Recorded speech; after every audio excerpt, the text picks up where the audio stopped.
Olá, bem-vindos à nossa oficina de bonecos, construção de bonecos de teatro. Eu sou o Alessandro e trabalho na Companhia Giralua como cenógrafo e bonequeiro. Bonequeiro, como se dá essa profissão, como se aprende, não é? Se não for na prática. E é isso que hoje eu vou tentar trazer para vocês um pouco dessa prática da construção destes bonecos. Os bonecos de teatro, eles têm um objetivo, que é estar em cena. Portanto, alguns deles pedem tipos de manipulação diferentes. Manipulação direta, a gente pode chamar quando a mão do ator, do manipulador, direciona as ações desse objeto boneco. Mas também existem outras formas, formas indiretas, que pode ser com uma vara, com fio ou com outras coisas que a própria imaginação desses artistas bonequeiros podem criar. Vou dar alguns exemplos dentro dessa criação da Companhia Giralua. Tenho aqui comigo algumas ideias. Eu comecei a fazer uns bonecos muito pequenininhos, onde eles eram feitos com massinha epóxi e tinha um certo tipo de mobilidade ao mexer. Primeiro, um arame interno e depois a cabeça, como também as mãos e os pés, são feitos com essa massinha. E depois vai nesse arremate com o que as pessoas têm à mão. Pode ser um feltro, um tecido, uma espuma ou o que for. Bom, da prática desses pequenos bonequinhos, fomos evoluindo e chegamos a outros um pouquinho maior, onde nós podemos já ver alguns níveis de manipulação por trás. Em cena, nós temos também o apoio da iluminação. E a iluminação ajuda ao que nós podemos ter como uma ilusão de esconder. Então, neste caso, estas varinhas pintadas de preto, elas nos ajudam.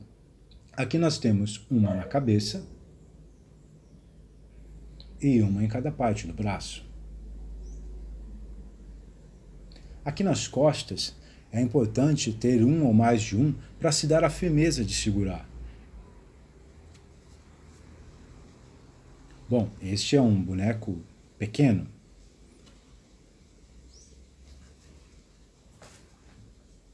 Vamos ver esse.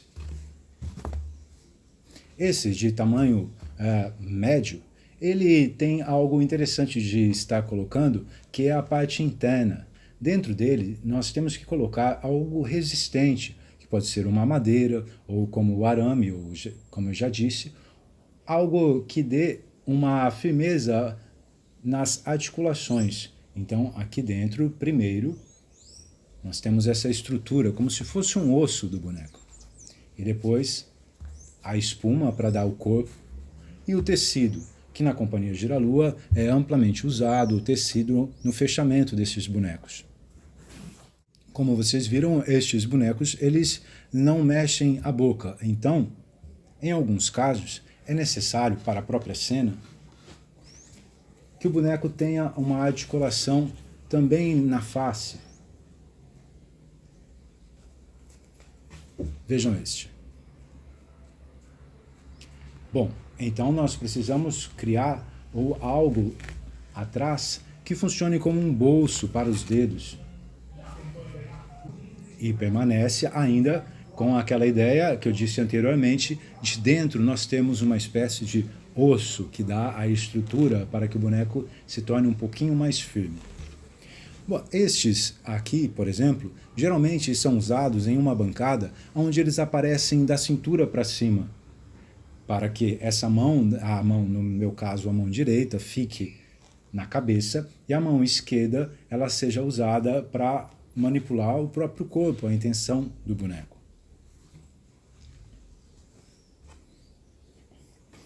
Vejam agora essa cabeça de raposa. Bom, no teatro nós usamos também a forma lúdica de aparecer em várias circunstâncias os bonecos, inclusive aonde nós mesmos podemos nos transformar nele. Nesse caso, que pode ser usado na cabeça, foi construído com a espuma, primeiramente, e depois encapado com este tecido. Existe uma variedade muito grande de tecidos no mercado, como tecidos mais lisos, outros mais felpudos. Então, essa diversidade de tecidos e de cores ajuda muito na construção, para que a gente tenha essa disponibilidade na hora do fechamento dos bonecos. Fechamento eu uso como um termo, como uma arte final, o final onde é colocado os últimos adereços. Em todos eles eu uso cola quente, cola de silicone, mas isso é uma opção minha. Existem outras, como a própria costura. Então, para você que tem facilidade em costuras ou outros tipos de formas de estar fechando, também é possível. Vejam estes dois bonecos. Aqui nós temos uma manipulação também de boca. É interessante lembrar que a nossa mão, às vezes, faz com que a abertura da boca do boneco saia torta. Então, temos que ter bem o jogo com os dedos para que isso fique reto para o público. Nosso rei e rainha aparecem também acima de uma bancada. Podem ser, inclusive, manipulados por apenas uma pessoa, ou duas, é claro. Mas vamos ver algo. Depois de construída a cabeça do boneco, só depois que nós vamos fazer este corte na boca. Esta parte de cima fica separada da de baixo e é presa por este tecido que faz a parte da boca. Então ele fica preso por aqui. E temos, de novo, a entrada para colocar os dedos. Observem esta girafa. Nela eu coloquei extensores. Com estes extensores consigo criar um movimento um pouco mais distante, não de forma direta onde eu o seguro. Tenho outro exemplo como esse.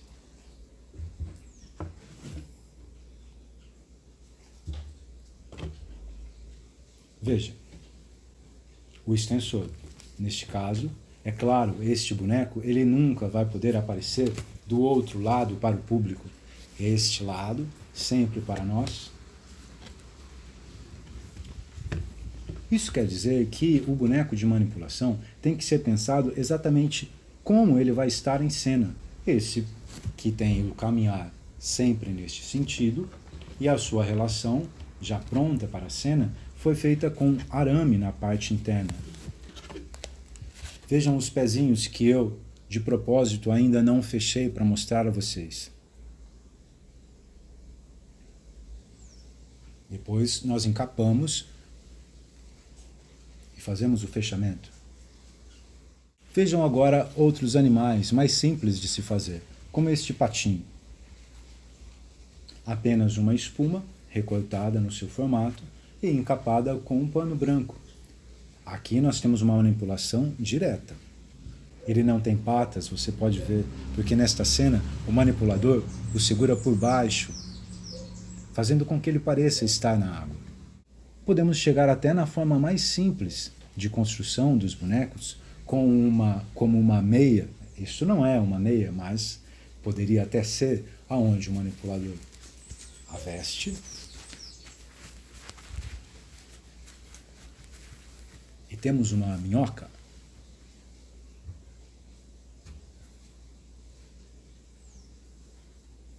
Vejam agora esta senhora, que simpática. Fácil de fazer. Aqui nós temos uma espuma que simboliza todo o tronco dela, apenas as mãozinhas que foram feitas depois.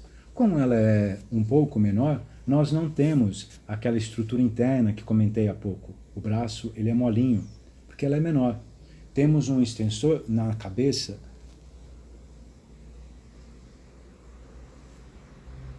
Na Companhia Giralua, vários espetáculos trazem a temática do reino animal, a natureza. Portanto, vira e mexe, nós temos novos personagens como esses. Uma coruja com a manipulação de boca. Muito fácil de fazer também, pequena. Vejam.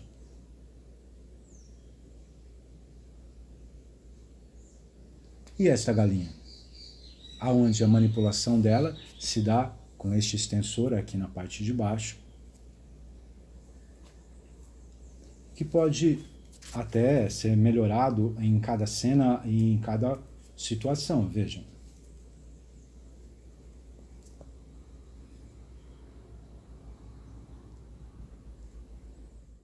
Em alguns momentos, a cena pede mais poesia do que a própria fala do boneco, do personagem, portanto, algo mais simbólico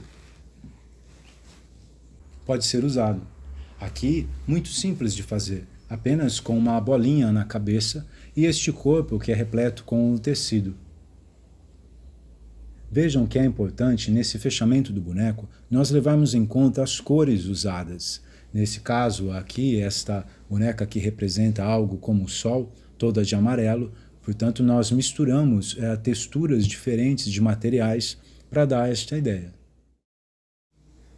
Agora vamos para uma parte prática, construir um bonequinho como este. Vejam, a manipulação da cabeça e dos braços.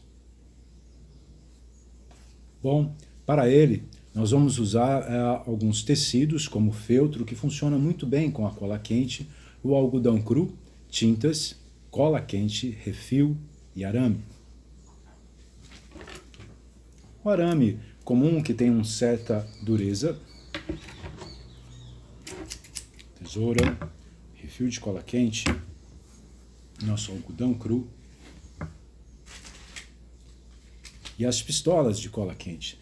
Vejam que é possível encontrarmos até a pistola de tamanho maior, mas eu aconselho esta menorzinha pelo tanto de silicone que sai da ponta, é muito mais importante para o nosso trabalho. A espuma que utilizaremos é de uma densidade boa. As espumas se qualificam pelas densidades. Se nós pegarmos uma muito leve, talvez o boneco fique muito molinho. Portanto, quanto mais firme, melhor. Vamos lá?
Gostou? Agora faça o seu também. E lembre-se, quanto mais a gente praticar, melhor bonequeiros seremos.